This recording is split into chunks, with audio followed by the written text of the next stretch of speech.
Hi everyone, I'm Joanna Penn from thecreativepenn.com, and today I'm here again with Toby Neal. Welcome back to the show, Toby. Thank you so much for having me on again. It's really an honor, and I always love to see your smiling face. We always have a good time. Just in case people have missed previous episodes with Toby, Toby is an award-winning USA Today best-selling author of mysteries, thrillers, and romance with over 30 titles. She's also a mental health therapist, and today we're talking about how she has done a career pivot with Freckled, a memoir of growing up wild in Hawaii, which I have read, and I thought, I know Toby, I'll just try this book, and then I couldn't put it down. I had to just read the whole thing, and it was fantastic. But Toby, I want to start by asking you, so you've been on the show before talking about high volume fiction, the importance of setting. So why memoir now? Why have you done this pivot?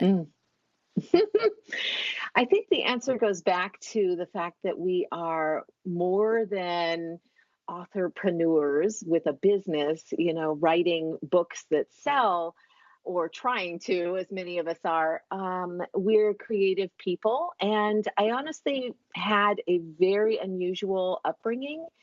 And I feel like my whole life I've been working up to this book. And I only reached a level of confidence in my writing to tackle it and take it on after a number of years at the page. And so it's one of those things that wasn't about the usual Toby Neal brand. It was about doing a life goal, and finishing the memoir was that for me. Yeah, that's interesting, because one of the questions people often ask people who write series, and I think we've talked about this before, but how do you decide which book to write next? So if this is a life goal rather than a book for the usual business, how did you prepare that in terms of your business? Did you do a couple of books first to kind of give yourself some space? Or, how can people make that decision? Is it literally you just felt your muse just said, you have to do this now? No, actually, I was working on my memoir for 10 years. So that sounds like, and I talked previously about rapid releasing and, writing 4 or 5 books a year and how to do that. And honestly, when I say 10 years, I was not writing the book 10 years, but I was sitting on it, I was massaging it, I was adding things, I was having new rounds of editing. I've been working on it for 10 years. So the first thing that you would want to do with if you feel called to write a memoir, and many writers do, we have unusual stories. We have unusual forces that maybe shaped us and made us who we are in the world and why we become writers. And so if you're considering that, and again, memoir is also kind of a pinnacle genre, it's like literary fiction. It's considered to be a more difficult or challenging writing form. And I have to agree with that.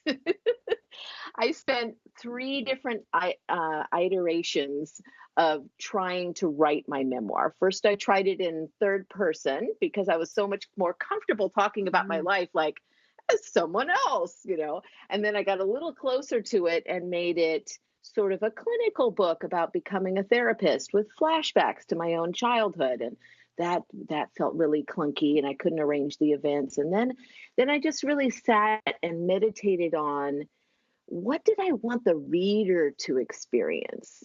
So this is a key moment when you move out of personal therapy mode with your memoir and into writing a potentially commercially viable book. And that's when you put yourself in the mind of the reader looking at this story and go, what kind of experience do I want the reader to have? Once I asked that question, and I was reading memoirs, I was gobbling them up. I'm still a fan of memoirs. I read them all the time. But I was reading all different sorts of them, trying to get a feeling for what did I want my message of my life to do for readers. And I hit upon this one book, which was Don't Let's Go to the Dogs Tonight. I've mentioned it in my acknowledgments. It's by Alexandra Fuller, who's really a mistress of the genre, and she's written several memoirs, but it's about growing up in South Africa in pre-apartheid days. And she routinely like walked around carrying an AK, and she's just this little girl. And it's just such a mind-blowing book. And she writes it in this bup matter of fact tone. And all of a sudden I was like, that's the tone I want. I want this sort of not maudlin, not feel sorry for me, a tone that's upbeat, that's matter of fact, that tells these crazy facts in a way that makes them palatable and easy to read, because I want the reader to come along for a journey with me to a place and time that is no longer, that can never come back again in Hawaii in the 1970s. And so that also dictated what kind of, not only the voice and tone of the memoir, but that it had to be present tense, which meant take the reader by the hand. You're going to experience my life with me. You're going to come along on this journey with me. So it meant that I wanted it to be really immersive. And then that left certain challenges, like how long am I going to write it for? And then I can't explain the times because I'm in the times as a young child or maturing child or now a teenager. I can't interject those little helpful asides that say, and back in the 70s, the United States was having a gas crisis, and this is why my parents went on a survivalist jag where they were sure the world was coming to an end, and they began stockpiling food, and we lived off the grid and all of this. And which to me, if you read my books, I'm constantly writing about that, the possible end of the world. And it's because I grew up in this, mindset. Hawaii is a very isolated place where if we're cut off from things can go bad very quickly. And so I've always been kind of fascinated with that. So I gave you a really long-winded answer, and I'm not even sure if it's related to the question anymore. Oh no, it's really interesting, and I want to kind of come back on. There are some darker quite a lot of dark parts to your story, which, as you say, you wrote in a kind of matter-of-fact tone, which I found fascinating. But you're a therapist, and you say writing in the book, as a quote, I think it's in your notes, writing a memoir can be therapeutic, but it's not therapy. And yet it took you 10 years to write it. So clearly you were going through some of your own therapy in writing the book. But what kind of emotional toll do you expect, or have you experienced, or should people think about if they are looking to do a memoir that is as emotionally honest? That is a great question, and the answer is still being revealed to me. 6 months in, the book is doing fantastic. Of course, you always want your book to be a hit, but this is actually my first ever hit in print. It's been, it ranked in the top 20,000 on Amazon and all the other distributors or higher since it came out. It's turning into a book club book. It's becoming, what my goal was for it was that it becomes a classic piece of Hawaii history, which is a big goal, but it was really my goal. And that's why I took so long with it. That's why I spent so much on editors. So I actually had 3 complete edits. And I was polishing the prose and adding, but I actually blasted through that first draft in only 6 weeks. Granted, I was in sort of this bipolar manic state where I ate, slept, I almost got a divorce during the first draft of the memoir, because everything was so stirred up, and I was going to therapy and I was working through that. And so anyway, there's this time you can blast through your draft and then spend a lot of time massaging and rearranging and adding detail, because here's the thing that makes memoir come alive: detail. And I can't emphasize that enough. And sometimes, because it's based on memory, I would have to go research because I would be like, I have this idea. There was a gas crisis. There was not enough gas. I don't remember what that looked like, whatever. So I had to go research the gas crisis of the 1970s and what happened in Hawaii, and then weave the historical facts in to give a framework, etc. So this kind of writing is not for the faint of heart. I have likened it to, in one other interview, it's like cutting yourself open and like dumping your guts on the table and then cooking up a meal for someone else out of that. It's not something to do if you still have a lot of unfinished emotional business. And I feel like at age 54, more than 40 years away from those things and many, many hours of personal therapy, and even making therapy my business, probably because of this past, I'm still experiencing new repercussions. And so as the book has come out, it's stirred up waves. I talked about racial bullying in Hawaii, which is a very taboo subject. That is beginning to unfurl in the larger context of social discussion.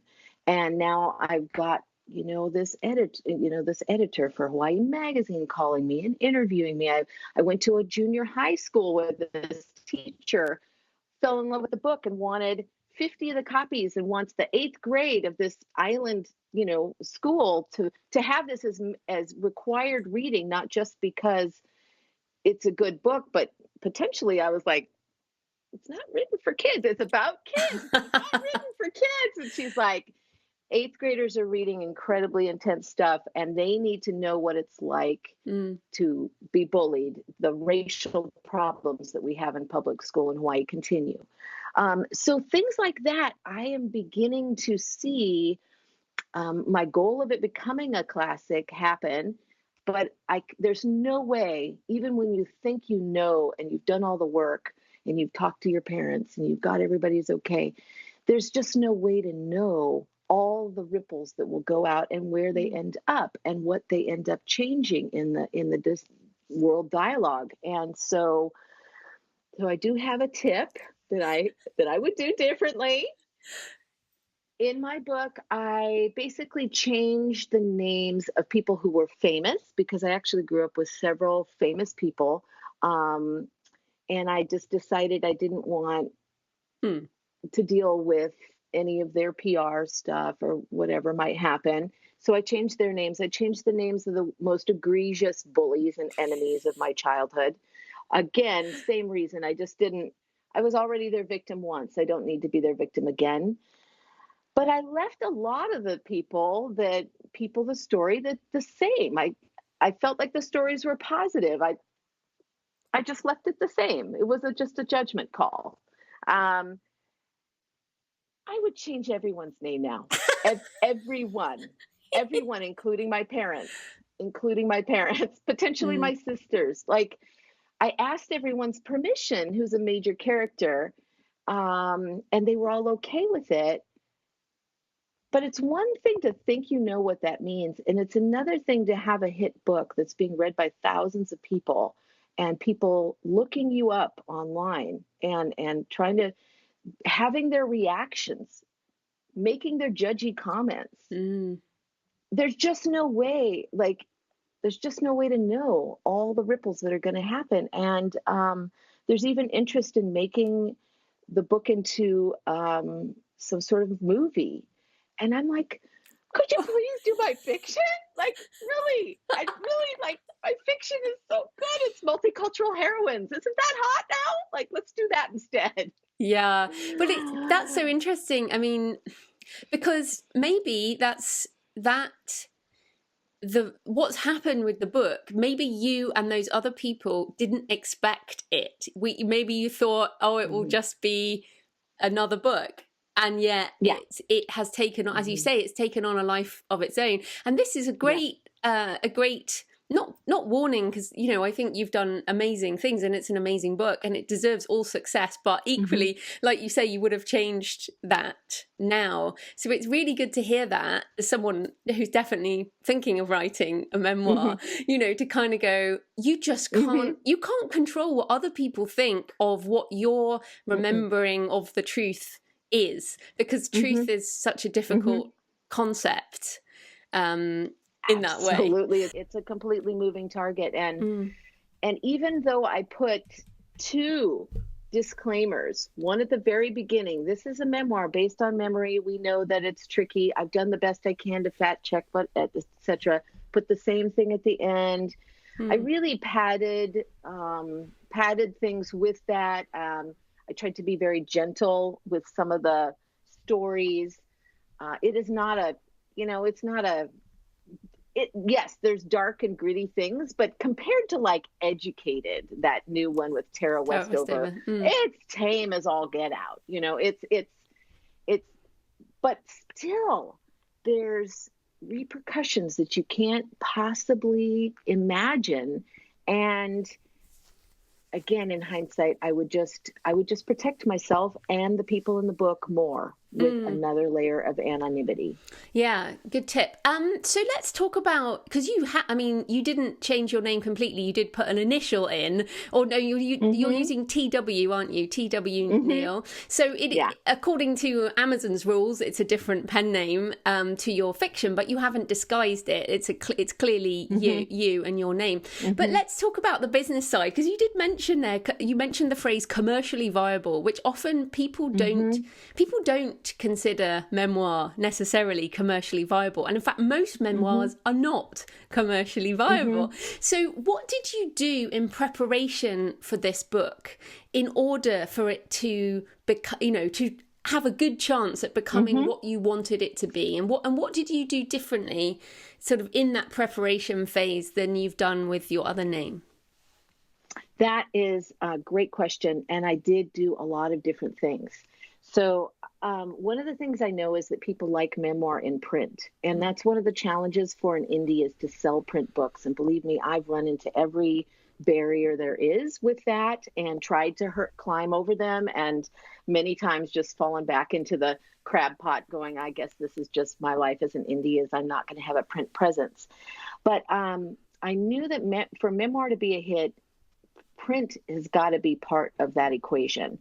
So I did several things differently. First of all, I set aside a chunk of money. I spent $10,000.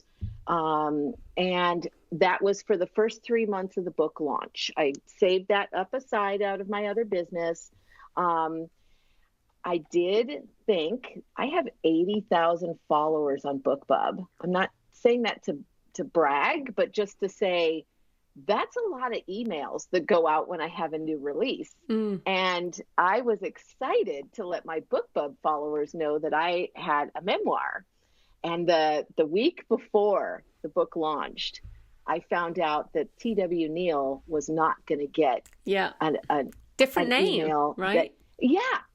And even though I appealed it, I'm like, it's not a pen name. It's just my initials. I'm really me.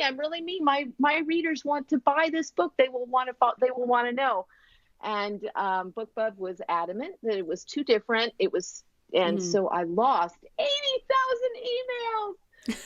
I cried. I admit it. But actually, I completely get why they did that. It's a different name. Yeah. It's a different genre. They are genre specific. So I get why they did that. So, but coming back to the print. So what did you do with the print? So I did several things. One is that I put up an Amazon copy, and then I also went wide with I use Ingram and Lightning Source.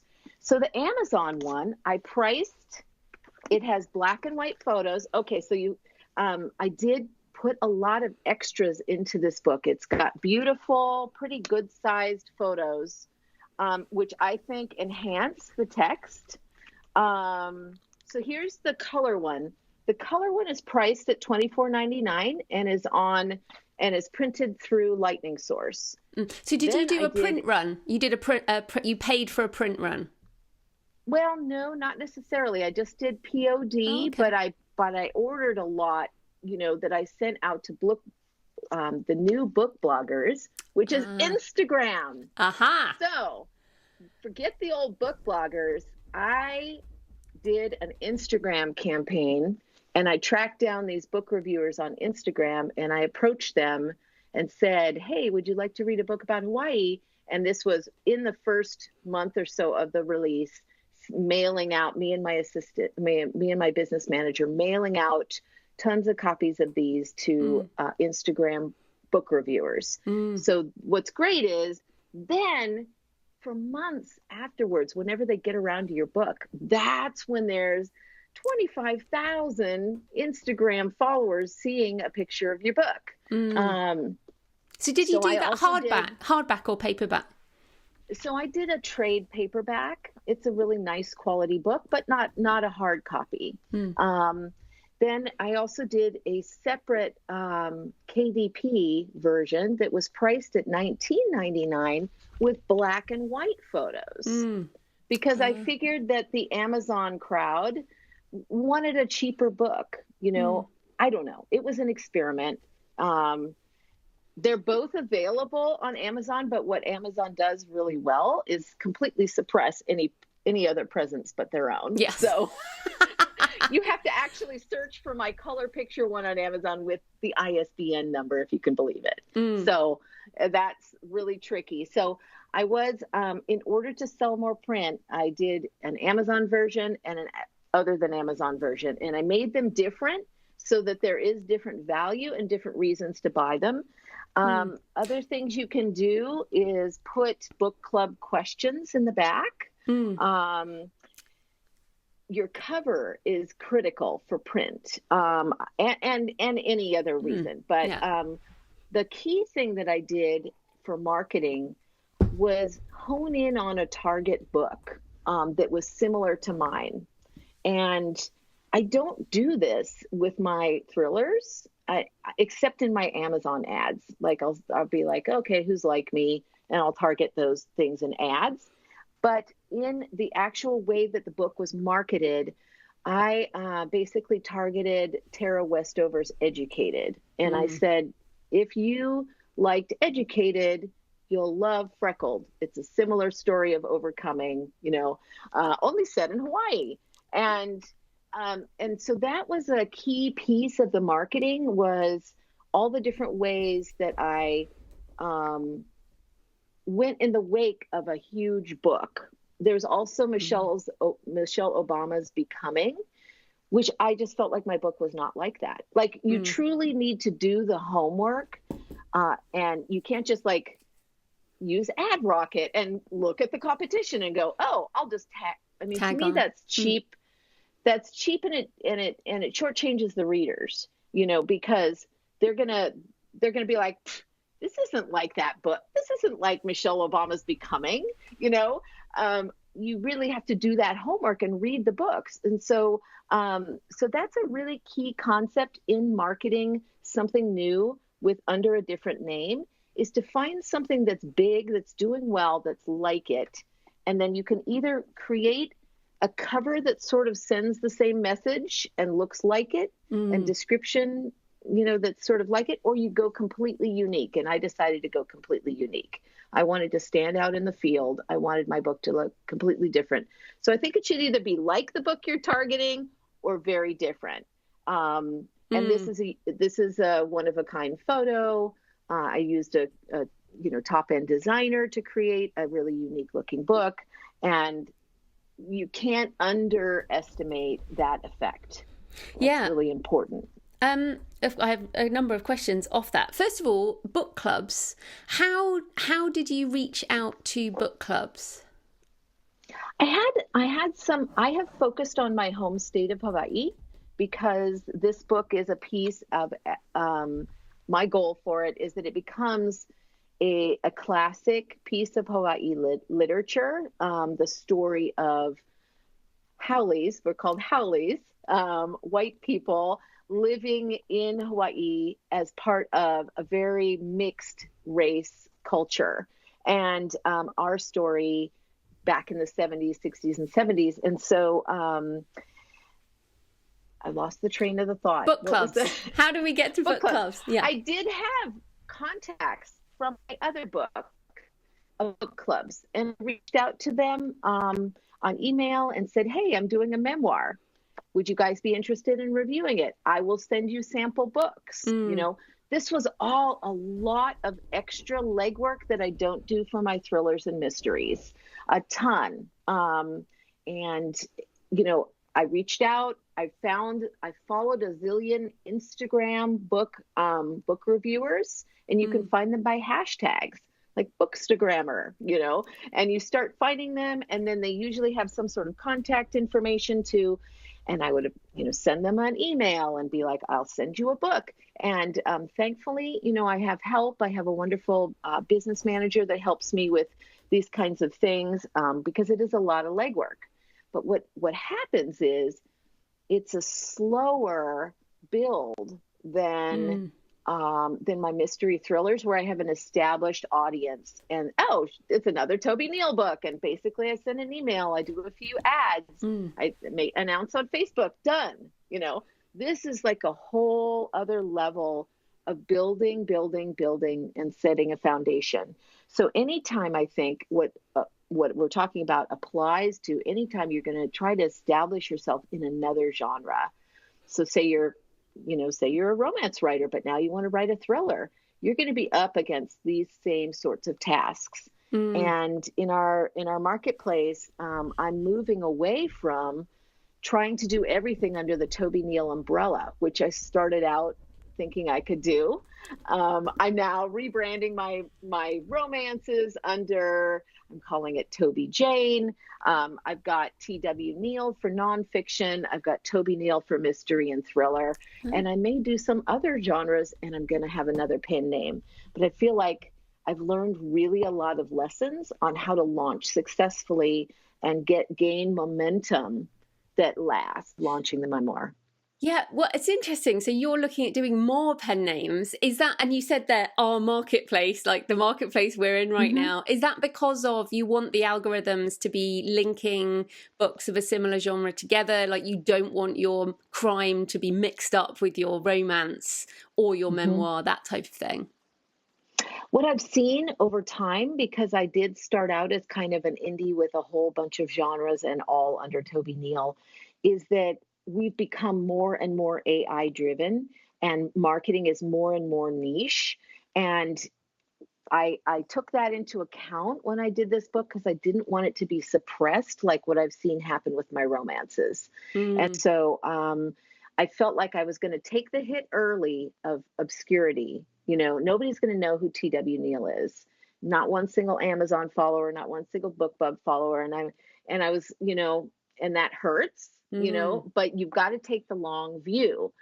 So the long view is getting those AI algorithms to begin to push your work out means finding the right readers, and not just the Venn diagram subset of your own followers who actually still like romance too, or still like a memoir too.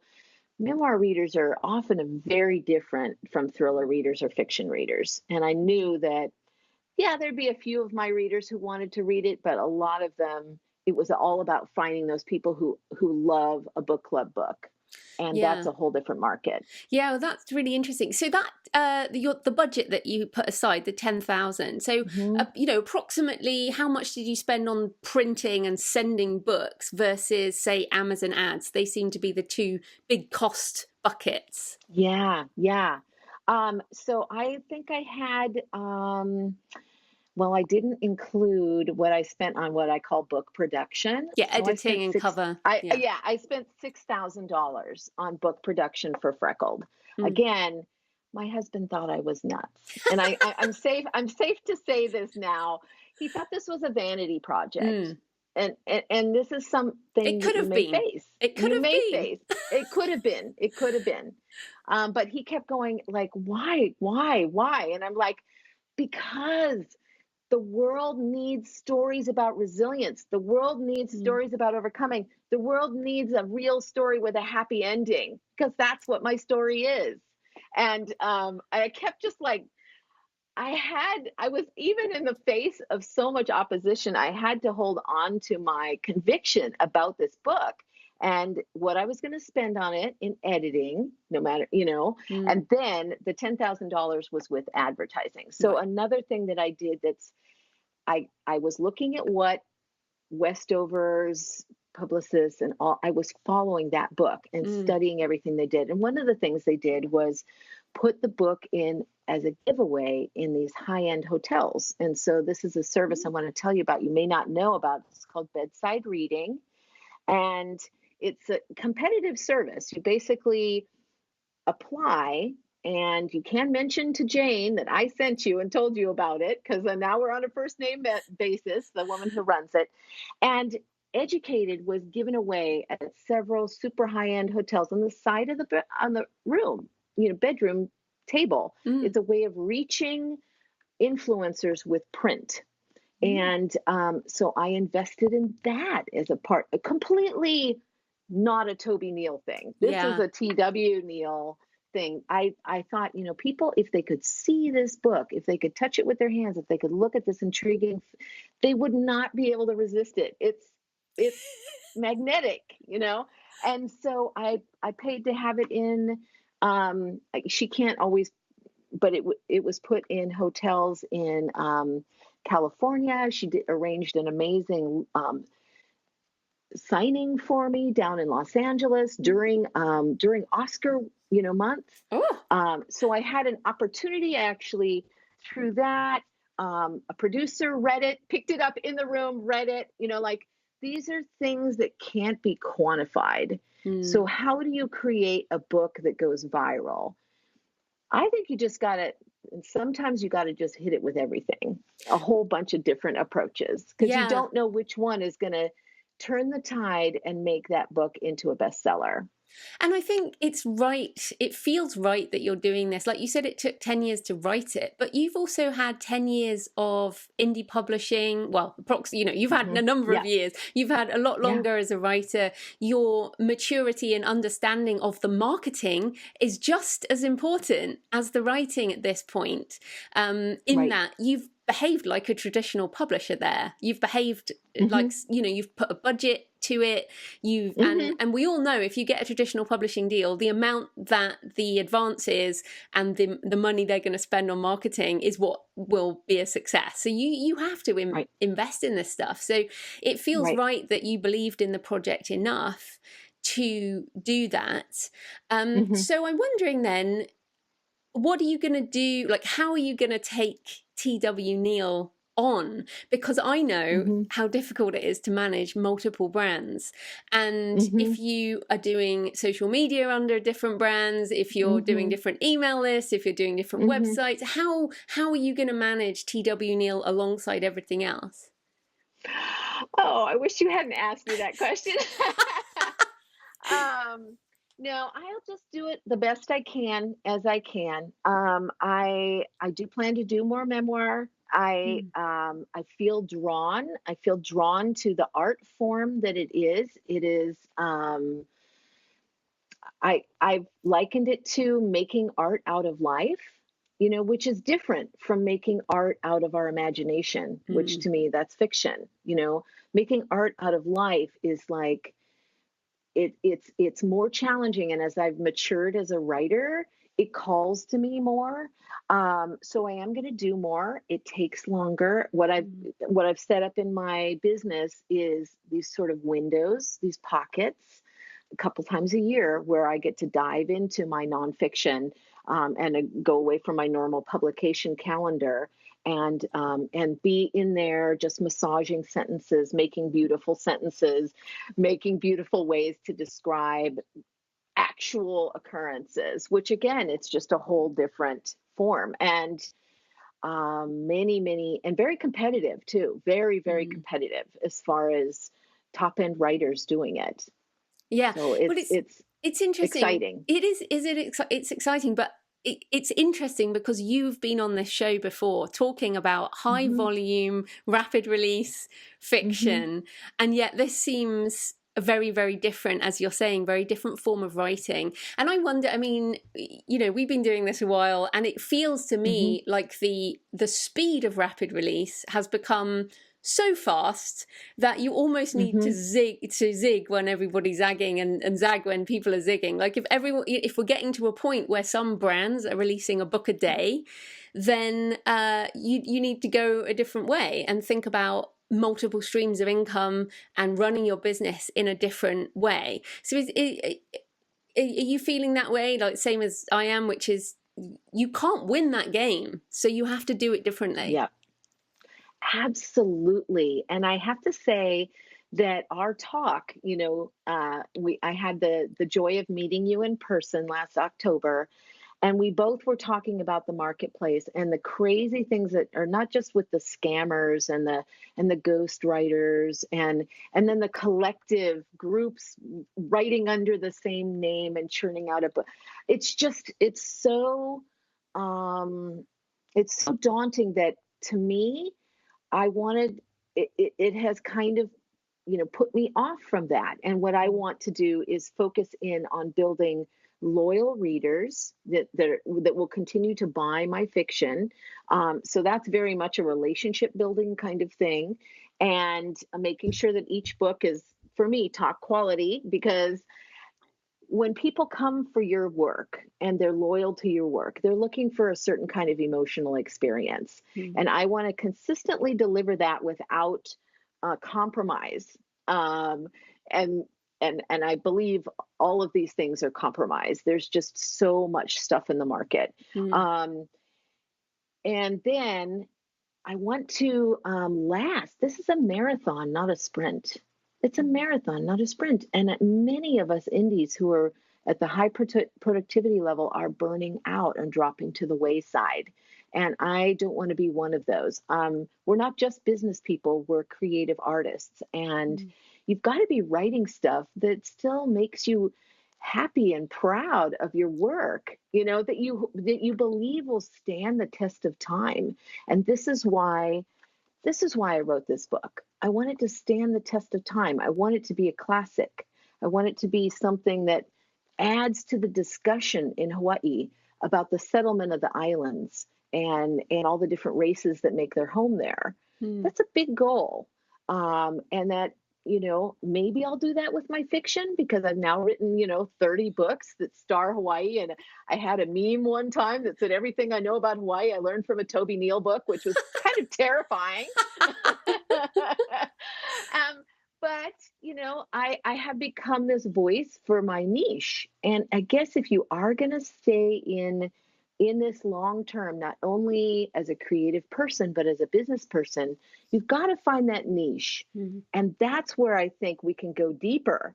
Let's go deeper instead of wider, if the wider is becoming so diluted. Is that making sense? Yeah, no, it's fantastic. And I highly recommend the book. It's really interesting. And I kind of felt like I was being a voyeur. It's actually memoir is so voyeuristic when you know the person. Not that I know you very well, but I feel like I know you a lot better after reading it. So really fascinating. So where can people find you and all of your books online? Just look at tobyneal.net. We've got a whole roster there, or you can look my books up on any retailer too. Fantastic. Well, thanks so much for your time, Toby. That was great. All right. Aloha.